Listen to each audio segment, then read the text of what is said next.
No matter how long you've been in business, no matter how good you are, how good your service and your products are, at some point you're probably going to have some type of refund or return. It's okay. It's part of business and it shouldn't be taken personally.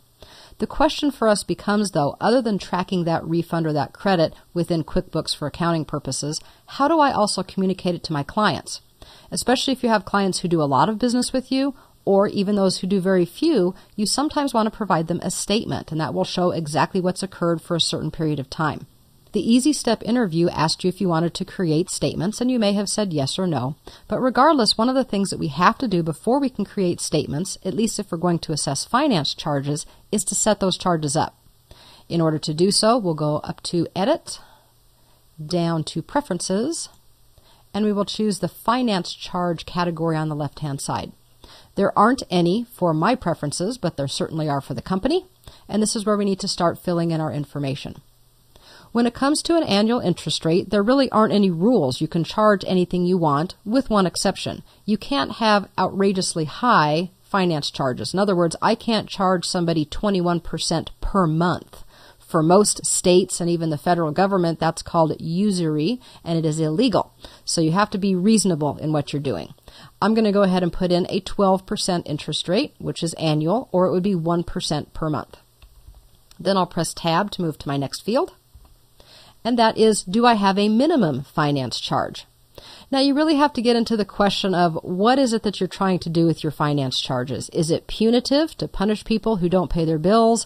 Is it to maybe back you up for some of the funds that it costs in order to keep accounting people and bookkeepers following up with people? That really is kind of a mixed bag, and it depends on your business. You don't have to have a minimum finance charge.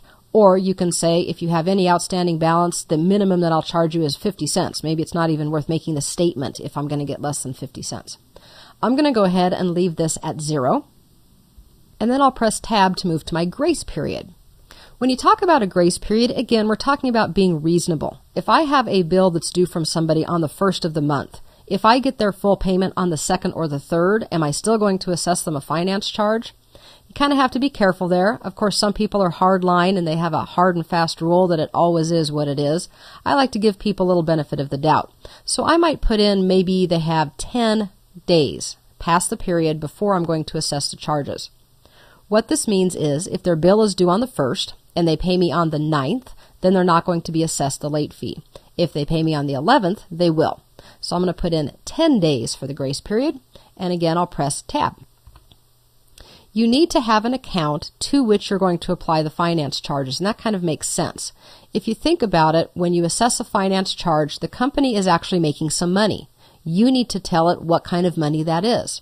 Well, it's not money from a sale of a good. It's not money from any other type of real thing. It's just a finance charge. You didn't provide anything for it.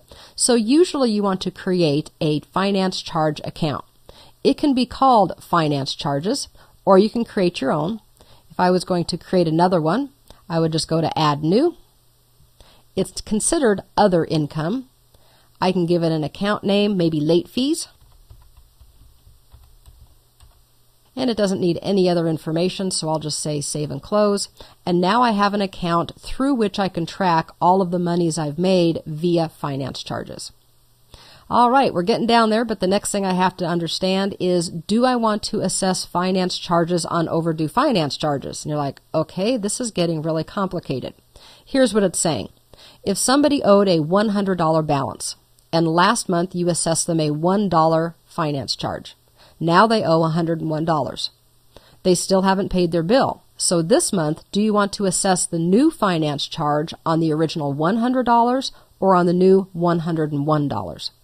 You do have to be careful here because in some locations it's illegal to assess finance charges on finance charges. I just like to keep it simple. Pay me the charges on whatever the original amount was. I'm not going to compound it. So I usually don't check that box, but it is an option. Next thing we have to decide, and again, you kind of have to be logical and maybe a bit empathetic here. What are you calculating your charges from? For example, if somebody bought something on January 1st, it was due on February 1st, but they didn't pay me until March 1st. Would I assess all of these finance charges based on it being 30 days late from the due date or 60 days late from the invoice date? Some people have the feeling that you actually owed the money already 30 days when it was due and they didn't pay it. So when they pay it another month later, it's actually been 60 days. Again, personal choice. I prefer to bill from the due date and not from the date that they were actually invoiced or billed. Lastly, you have the option to mark all of your finance charge invoices to be printed. I don't know many people that actually print these out. I don't want to print a separate invoice and mail it to somebody to say, I just charged you 32 cents because you're late. So I choose not to do that. You always can do that later on, because what this will do when you assess a charge is it is going to create an invoice for each customer.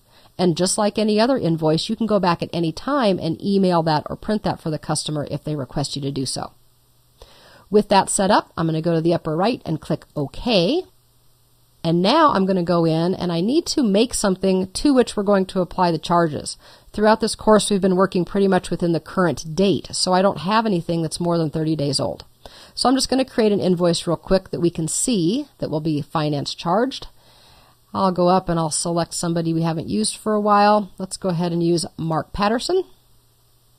And let's pretend that he bought 10 Office 2007 CBTs, like so. So a total of $4,240. The important part here is I have to make sure that I backdate, that I go up and change this to 1/1/2009. That way it's definitely past due.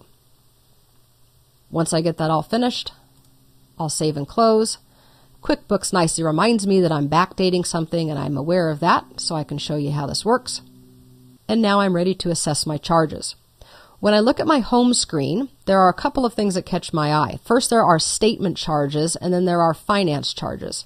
Statement charges would actually open up a register, and you could put in different fees that you're going to put on somebody's statement. An example of that would be if you had to file a small claims case and you're actually going to charge people for that. You don't really want to put that on an invoice, but you can create it as a statement charge. I'm simply going to work with good old finance charges, so I'll give that option a click.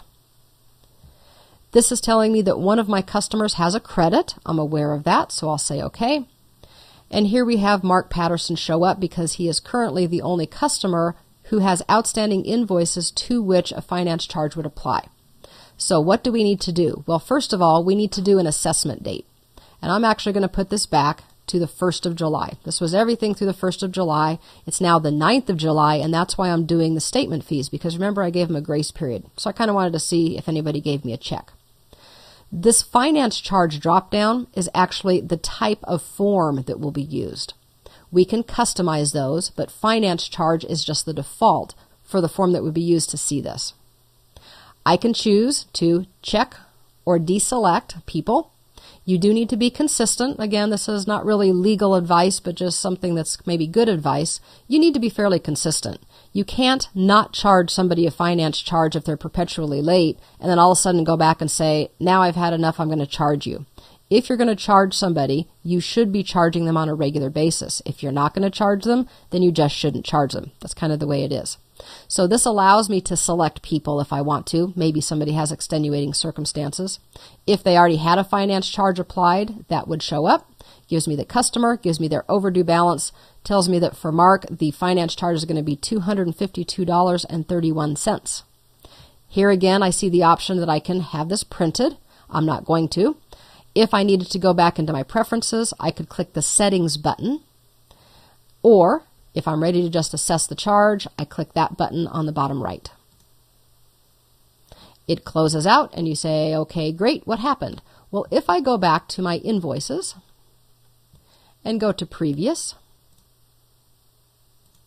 we can scroll back to see an invoice for a finance charge. Remember, it used the special finance charge form, not the regular invoice form, for Mark. And I really like this. They've kind of modified this in the last version or so. It doesn't just say finance charge. It says finance charge on overdue balance, and then it tells him exactly which invoice it is. Invoice number 8 for $4,240 that was originally given to you on 1/1/2009. That's really going to help somebody if they say, wait a second, I don't have an overdue balance. It's going to prevent a phone call where you have to explain it. I really, really like that feature. As we've seen before on the bottom left, we can print or we can email this.